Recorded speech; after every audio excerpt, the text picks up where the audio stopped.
Lista Jonathan Parra, por favor.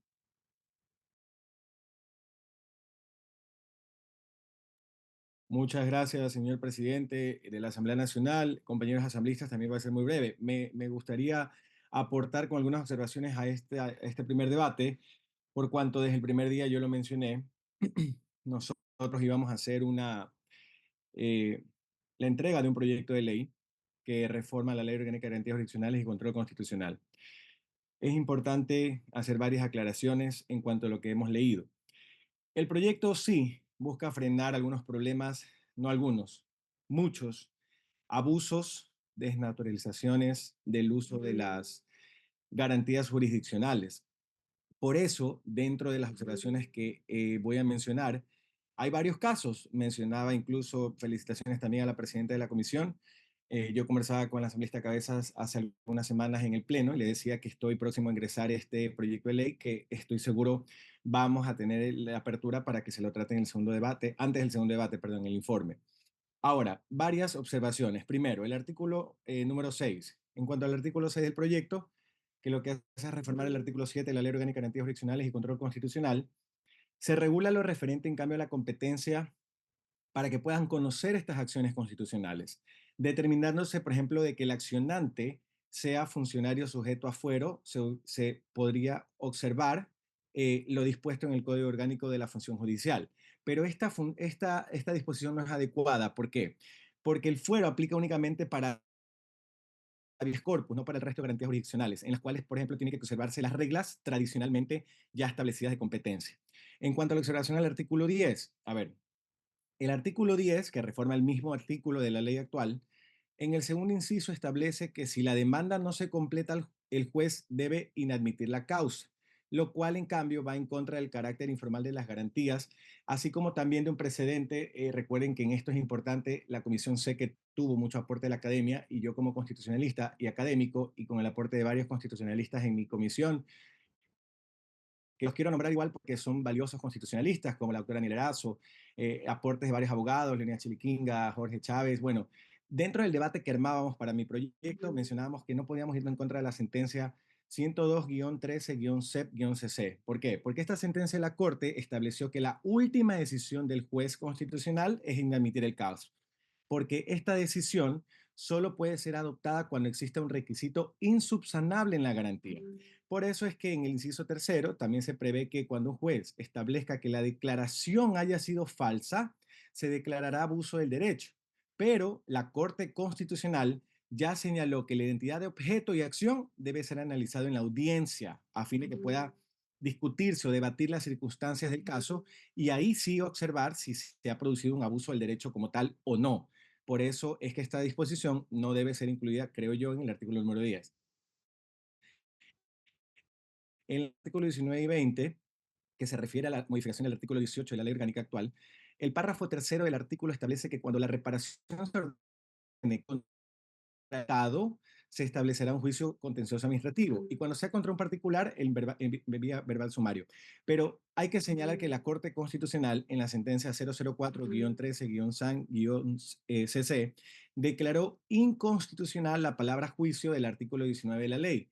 Por lo tanto, hay que aclarar que no es un juicio, es un proceso de determinación del monto que debe ser rápido. En consecuencia, el artículo 18, tercer inciso, sería inconstitucional porque es contrario a una sentencia referida en la sentencia número 011-16-CIS-CC. Ahora, este artículo también se encontraría en contradicción con el artículo 20 del proyecto. ¿Por qué? Se determina que el juez directamente establecerá el monto de reparación económica.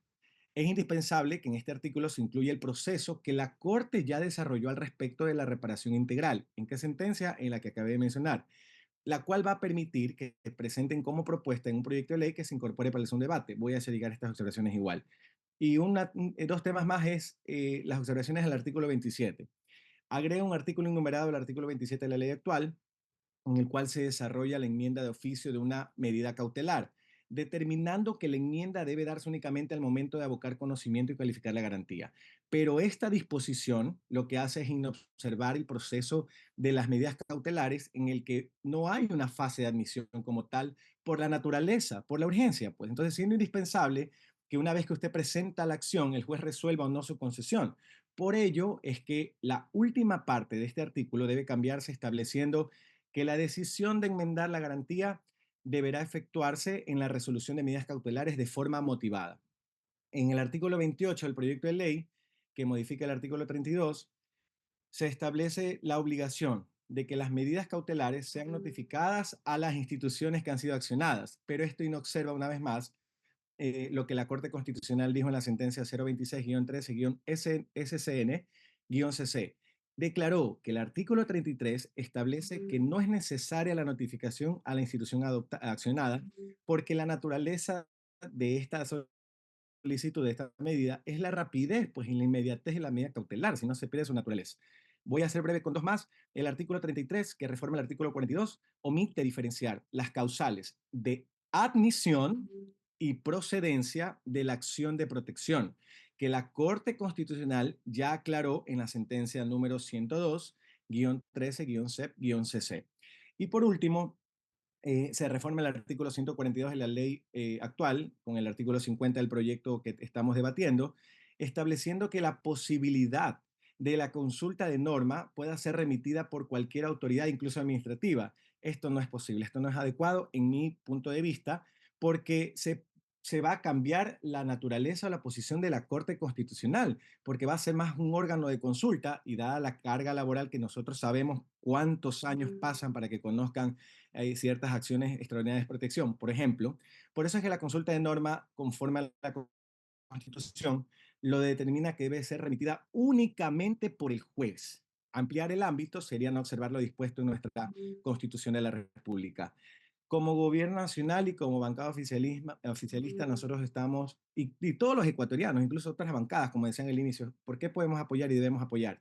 Porque el pueblo ecuatoriano se pronunció en el referéndum y dijo, sí, yo quiero que exista justicia constitucional especializada, porque todos habíamos escuchado sobre el abuso y la prostitución, y disculpen el término, pero es la verdad, de las garantías jurisdiccionales, donde cualquier delincuente iba a solicitar un habeas corpus y el abogado no solo salía con una salchipapa, sino con un habeas corpus sin tomar en cuenta ese juez lo que realmente pasaba en el sistema judicial o los precedentes de Corte Constitucional que estaban ahí.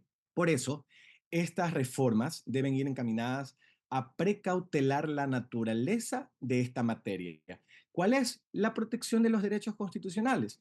La comisión, estoy seguro, va a hacer la valoración respectiva de estas propuestas que voy a enviar estas observaciones, adicional al proyecto de ley que estoy seguro Adrián y Paola como presidenta y vicepresidente hemos conversado sobre mi proyecto porque tenemos que cuidar de que la cura o la propuesta no salga peor que la enfermedad, porque lo que debemos asegurar nosotros es asegurar un escenario de que no se presente inseguridad jurídica.